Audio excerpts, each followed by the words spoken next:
Hey guys, this is Alex, and I am so upset. I just recorded an 11-minute commentary for nothing because my mute button got hit halfway through.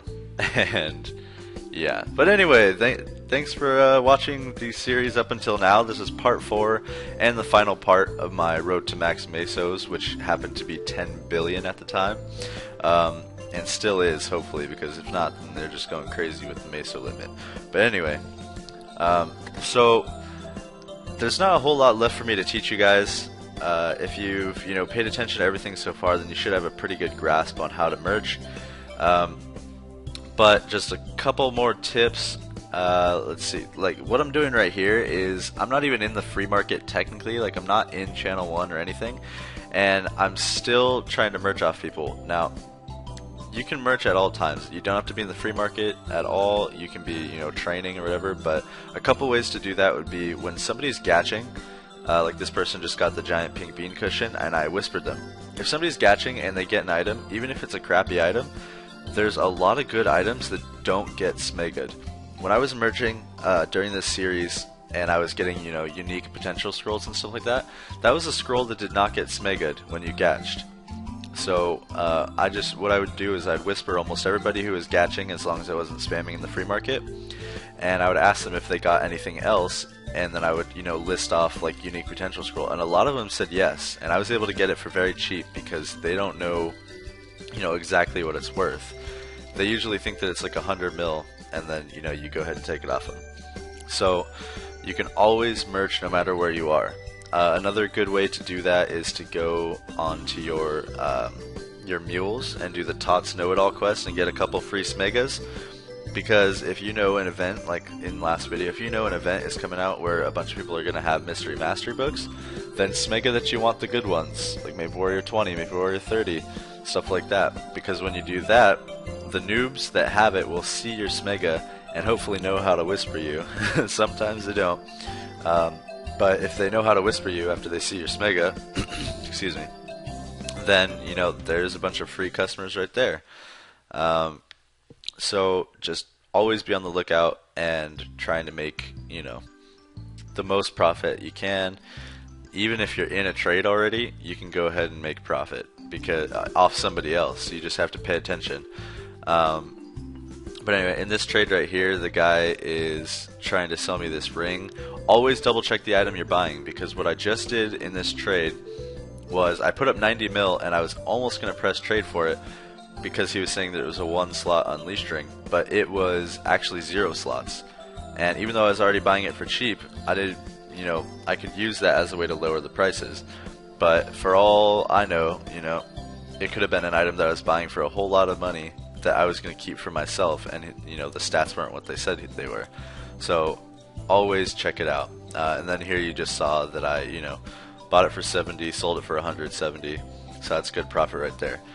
But yeah, like I was saying, always check the items you're buying for, because some people scam that way. They'll put up an item and then they'll cancel trade and put up another item, and it'll be the same item but different stats and crappier. So always check it. Then I guess this trade right here, I don't know if you can tell, but I have 8 billion Mesos right there, and I'm buying these really cheap items. The reason I like to do this is because if I get bored when I'm merching, then I quit merching.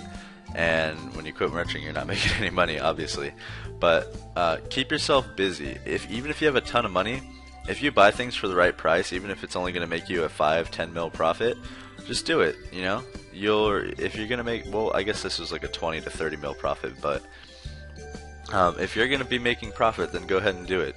This is the reason why I spam in the free market for so many different items. It's just because I want more trades, or else I'm gonna get bored. It's simple as that, because nobody likes to sit there for an hour without one trade. And there's only like 15 people in the free market, maybe 25, something like that. But like, it's a pretty dead server. So if you want to get trades, you gotta expand your market a little bit and go for the cheap stuff. Now, this is kind of what I was saying. Even when you're in a trade, you can make profit. This guy started spamming in the free market after I was in a trade. So what I did with the trade is I just put up my offer. He says 13 mil is his lowest, but I bet he'll go for 10. So I put it up, and I press trade. And when you do that, it forces the people to make a decision. They'll either take your low offer or they'll cancel, and then they'll have to go back to spamming. So I'm not even like talking to him anymore. So then I go to this chat. He had something I wanted. Now, the reason I chatted him is because A, it's the only way I can really talk to him in the free market, and B, it makes him stop spamming. So you can see him just sitting there on the rope. That means that he may as well be in a trade with me. So we're negotiating the price and everything, and I'm finding out exactly what he's got. And then, you know, once this trade is over, I've already got the next one hooked up right there. So always be on the lookout for another trade, you guys, because you will find it. It happens all the time. Just really quick, open up a chat and make them stop spamming so that trader is only yours, because that's the only way you're going to make money. So let's see. He wants 350 mil, and, you know, I'm telling him, you know, go a little lower. He wants 300, and then I offer lower off of his lowest. That's always what you do. Never really accept somebody's lowest offer the first time, because chances are their lowest offer will go lower if you offer up the money. And that was the case with this guy. You know, he wants 275, but I stick to my low offer of 250, and he eventually traded. Spoiler alert. But I'm about out of things to say on that particular video right there, you know, clip right there. So I just want to leave you guys with a bit of a little recap of the tips that we've got.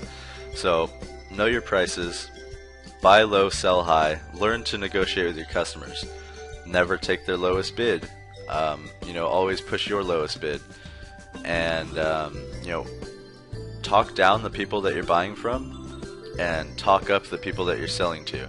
You know, make it sound like it's an item that nobody wants when you know, you're buying, or maybe not that nobody wants, because like in the case of this chair, everybody wanted it. But you know, you can say like, oh, there's so many of these that, you know, people sell them for cheap, so I'll buy it for this much or whatever. And then make it sound like the best item in the world when you're selling it. It's all about, you know, it's as much about buying low as it is about selling high. Just remember that. Because I think that people focus so much on the buying low, and then, you know, you can make a lot more money faster if you're a good salesman about it. So just learn to do that. Take what you can get. Like, if you're making profit, then you're making profit. Like, I just gave that guy some, actually that chair didn't mean anything for the trade. But, I don't know, I bought these chairs and then they kind of went useless. But back to the recap. Sorry, my mind was wandering. So we got that. Just make sure you guys go back and study all my videos if you really want to be a good merchant, because I'm not saying my way is the only way. You can walk through FM rooms, you can spam in the free market, you can, I don't know, talk to people while you're training, and there's potential to make, you know, the same amount of money in all those ways. So my way is just one way, guys. So if you want to learn how I do it, then just study all my videos and you'll at least be able to do it the way I do. And I think it's a pretty good way. Now, this trade right here sucked because I bought it for 960 mil, which was actually pretty low at the time because people were buying it for like 1.5 bill, and I was all excited about it. You can see in this chat. But then what happened was the Marvel Wheel event came out and made almost every chair pretty much worthless. So I ended up holding on to that chair. Just kind of goes to show that you do get screwed in trades sometimes. There's nothing you can do about it. Just try to be careful, and don't let it get you down. That's another, I guess, recap. Because the moment you start being upset, you're going to start spending your money, and that's never a good thing if you're trying to make money. So that's pretty much that right there. I kind of started a chair collection though, which is kind of cool. And then you can see here's the star chair that I bought for 250, and I'm selling it for 350 right now. But in the end, guys, it kind of sucks because what happened was I made it to like 8 billion mesos, 9 billion mesos, and then I made the mistake of switching my computer because my laptop was really crappy for how crowded the free market started getting. And so once I switched computers, I lost information on a bunch of trades. But it's not so much how or the items that I made my money on. It's just how to do it. So make sure you guys watch the videos. It should at least give you a good idea of how to merch. Like I said, no way is perfect, and there are going to be situations that I didn't cover in these videos, but hopefully not very many, because I think that between both of my series, I think that we've got it all covered. So I hope this helped you guys to be the best little merchants that you can be. The Meso recap for what I did end up with, even though I lost the trades, you can see it in this final clip. It's 10 billion Mesos in the bank, 7.3 billion on my character, and then I had a Fafnir pirate top, I think, which I then traded for a Bowman top, and I pretty much took this time to start funding my character. And that's the ultimate goal, guys, of MapleStory. You make a lot of money and you fund your character, or you make a lot of money and you buy an X, whatever the case is. But have fun with it, make your money, spend your money, and I hope this helped. So thanks for watching the whole series. This is the last part. Road to max Mesos, and I passed a little bit, so I'm pretty proud about that. But go ahead and like, comment, ask any questions. Share with your friends if you'd like to, subscribe if you haven't, and I hope it helped. So good luck merching, guys.